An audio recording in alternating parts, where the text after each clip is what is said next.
Hi angels, welcome back to my channel. Today's video is how to take good math notes, because I feel like people don't really take good math notes. You know what I mean? Like you saw it in the intro, the title, saw it on the thumbnail, everything. So comment down below if you guys want me to do like a whole series on how to take good history notes, how to take good English notes, how to take good biology notes or chemistry notes or just science notes in general. Comment down below if you want to see that.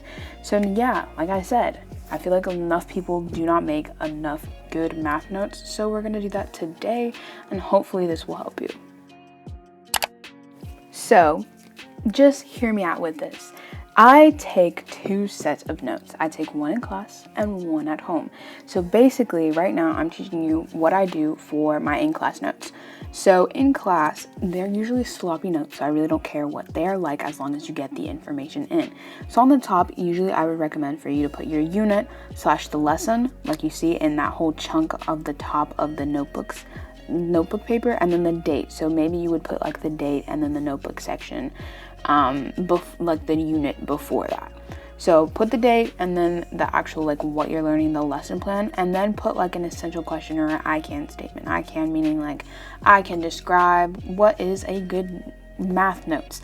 These are gonna help. This I can statement is gonna help you, or essential question, how do I take good math notes, is gonna help you determine what you need to put down in your notes, and also what the information is going to be in your notes. So usually the teacher gives you an essential question or an I can statement or whatever you use, and then you can do that. So then on the second page, because you want it to be an input and output, so for some reason my school taught us to do it output on one side and input on the other side. So the right would be your input and then the left would be your output, but I feel like you can switch it if you would like. So you can put like the right side as your, like the left side as your input and then the right side as your output.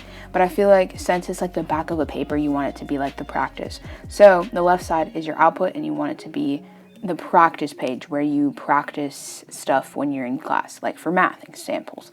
And then for the info, you want it to be readable, good, just good info, and all the info that you need. Remember, these aren't your final notes because I do take two sets of notes, but you know, they're somewhere in there. So for example, I just write really sloppily, and if you need multiple pages, you do. Just make sure that you skip a couple pages so that you make sure that you have an input and output for math, especially. If you do other classes, I don't think you should use an input and output, but for math especially, you should use one page for the actual like the actual info and your resource, and then the other page should be for your practice and things like that. So now you're just gonna see me writing like exactly what it is. So as I said, the left side, the output, just an output in general, is supposed to be practice, and then the other side is supposed to be your resource / study guide / all the info that you need. So keep that in mind when you're writing your notes. I would recommend color coding, but we will talk about that for the final notes. If you don't, then it's fine. But definitely there's some examples, you know, that's your practice, things like that. One side is the practice side, one side is the info side, just to make sure that you guys understand. That's why I'm repeating it and being redundant. But again, you can switch it if you want, but I feel like the right side just makes more sense since it's like the rest of the notebook, and then the left side is your practice since it's like the back of the page. So again, if you like need another page, make sure you skip it so that you have enough pages for the whole thing. So you see, like, you have the left side as your output and the right side as your input, and then you want to make sure that you skip pages so that you have the right output and input, and then you don't mess up.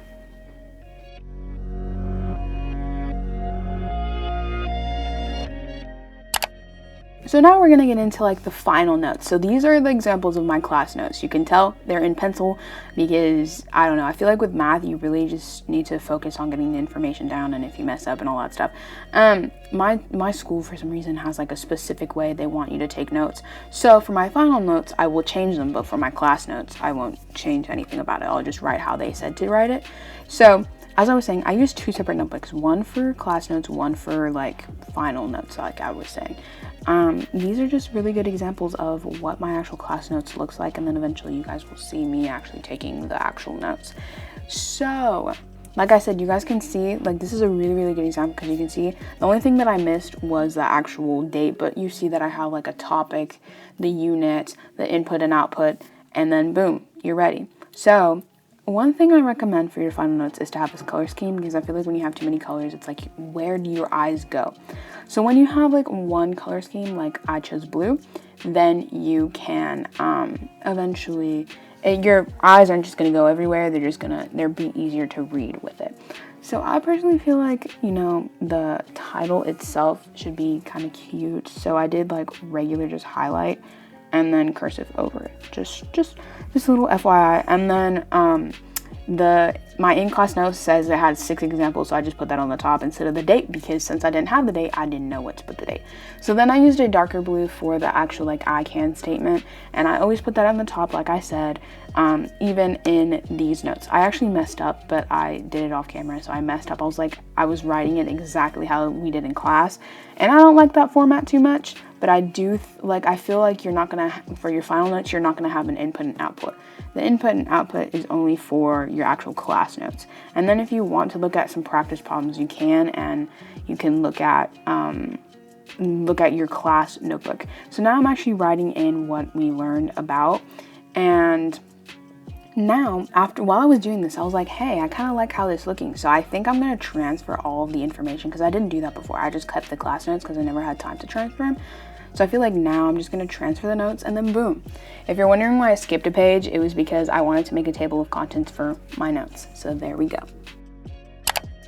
So now you can see the difference between the final notes and the class notes. Obviously there is no input and output, it's just the input, which is all the sources, because then you can use this colorful, nice looking notes for a study guide type thing. That's what I think of it, like a study guide. So then I can go through the notebook at the end of the year for the end of the year exams, and then just look at it, and then boom, I have all the information I need. So if I was you, I would do this because I feel like it's really helpful.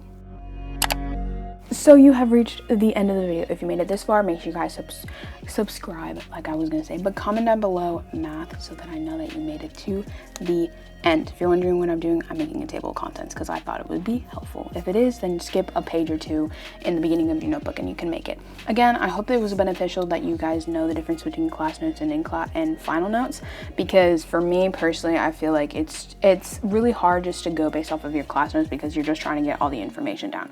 So make sure if you're doing my methods, you have 2 separate notebooks, one for in class and one for your final notes. So thank you guys so much for watching all the way through. I love you guys so much. Make sure you guys subscribe to be part of the Angels team. Also set that notification bell to be part of the hashtag Angels notification team. Once you do that, number 1, you won't miss another one of my videos, and number 2, you will instantly get a shout out if you comment it down below. Like I said, it's that easy. Okay, I love you guys so much. Stay tuned until next Sunday's video, because I promise you guys it will be an amazing one. Bye guys.